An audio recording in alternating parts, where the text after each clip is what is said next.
Hey friends, this is Sketch Dirt and I'm Marla. I'm so glad you're here. Today we are drawing Haunted Mansion keys.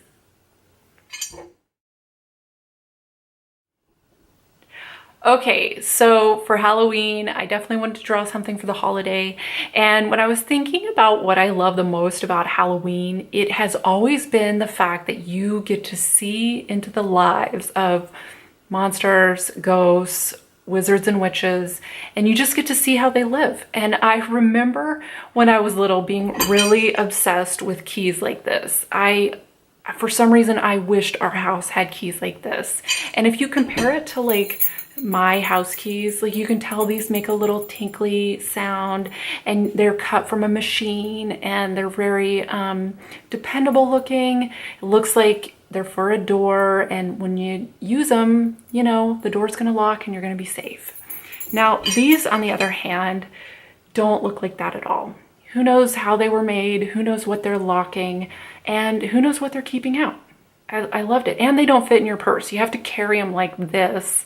And that was the part I always loved the most. And so I'm really excited to draw these today, actually.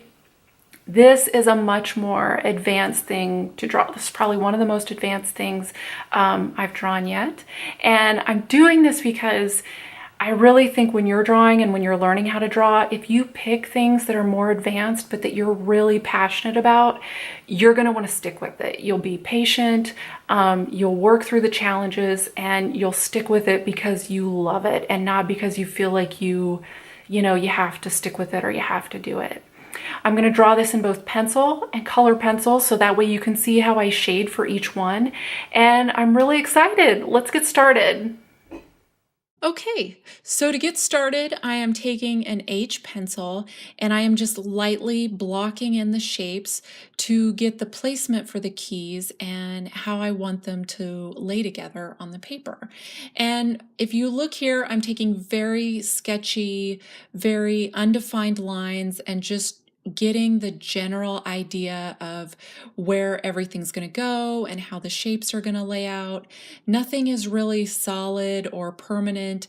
It's all just kind of at this point just experimenting and just kind of getting the look of everything in my mind's eye.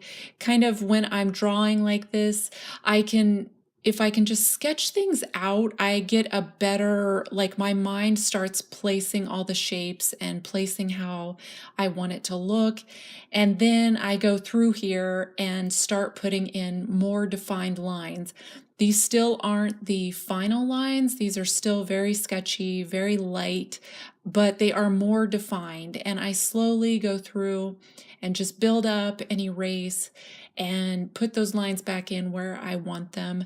So that way I can get the placement right. I can get these very kind of complicated shapes in the proportion that I want them to be in. I want it to be in really specific proportions so that way one key doesn't look longer or bigger or smaller than the other keys. I want them to all sit together really nicely and be layered together.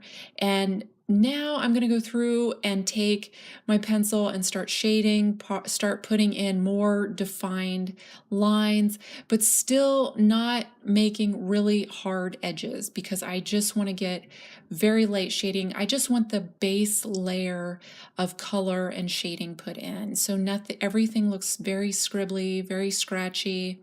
Another way that you could do this would be to take your very darkest pencil, since these keys are so dark, and just start coloring it in.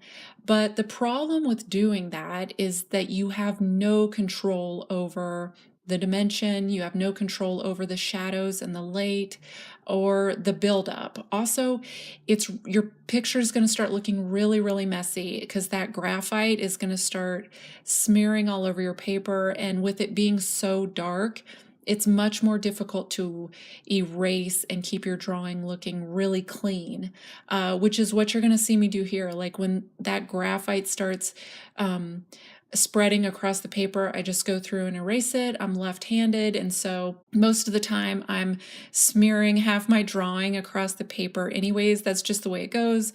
I thought about using using tissue paper under my hand or something, but I don't like drawing like that. I just don't do that naturally. The way I naturally draw is just a lot of erasing and just working to keep things as clean as possible, but just kind of going with it. And I'm adding in more details now. I'm adding in a lot more of the shadows, leaving the light areas, but still it looks very rough. This is the other thing too, is when you build up your shading, you have control of the texture. You can see that I've got a bit of the texture going. It's not final yet, but I've got a bit of the texture going. And when you build up those layers, that texture stays underneath your next layer of color. So you see the previous layer underneath the top layer, and it starts to all blend together and all become unified. And if you just use your darkest pencil, you don't get those layers. There's nothing under there to see through, and it's much more difficult to build up those shadows and leave those light areas. And this is really dark. Like, the challenge of this is getting this as dark as it needs to be, but then keeping the shapes really separate from each other and making it look like they're all interlocking and all laying on top of each other, and then keeping the really intricate, delicate parts of each key and making them look really individual as opposed to just like a mass. And that's again where the layering is really going to help you out, because you can then keep in those light areas that form the definition for each individual key.